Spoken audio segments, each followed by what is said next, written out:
Yeah. How do you manage your different AWS environments? How do you manage your dev, staging, QA, prod environments in your company? So we follow Git branching strategy in Git.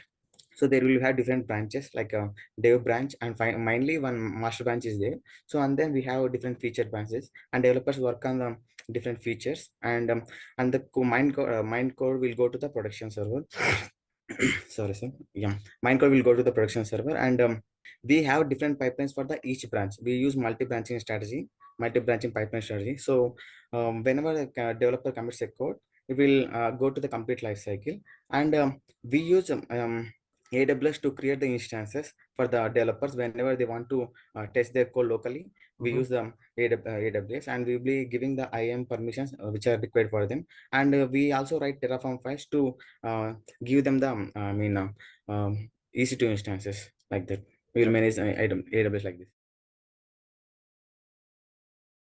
But then how do you deploy these? How pipelines are connected to AWS accounts? From the Jenkins itself, sir. Once we got the continuous integration process, we will deploy the code into the continuous delivery. I mean, right now we are using Docker Hub.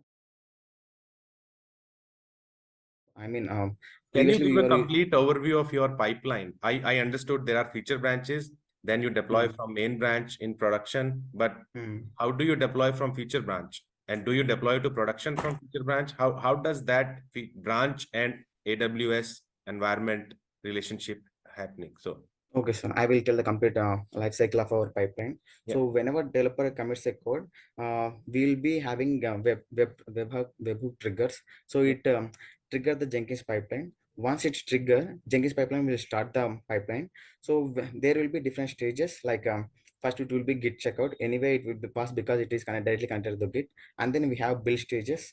It will done through it actually is Java based project. It will be done through the Maven, and then we have unit testing, and then we have code scanning through Sonar, and then we will be building the Docker images with the Docker, and then we will be push that image to the any private registry. Previously we were using Docker Hub, now we are pushing to the ECR. Recently we migrated to ECR, and then we will deploy that to EKS cluster. That's how we connected from Jenkins pipeline to AWS. Till uploading the image to the Docker Hub, it is continuous integration. After then, we will be using continuous deployment, which in the EKS. how do you differentiate between your dev, QA, and prod account? How will your pipeline know that I have to deploy from a feature branch and I have to deploy to some dev account? So actually, there will be different pipelines, right? Whenever if you generally feature branch will only master branch will have separate pipeline every time, and feature branch will have separate pipeline. Whenever if you want to go for the release, then we will merge the feature branch to the main branch. Then it will go for the production likewise. Okay, so these are different pipelines. Yes, sir. Or is it same pipeline but some sort of branching awareness? No, sir, completely different repositories will be there.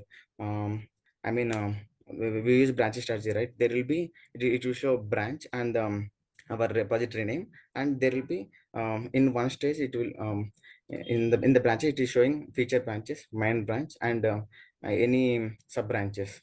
So like it will there. Okay, all right.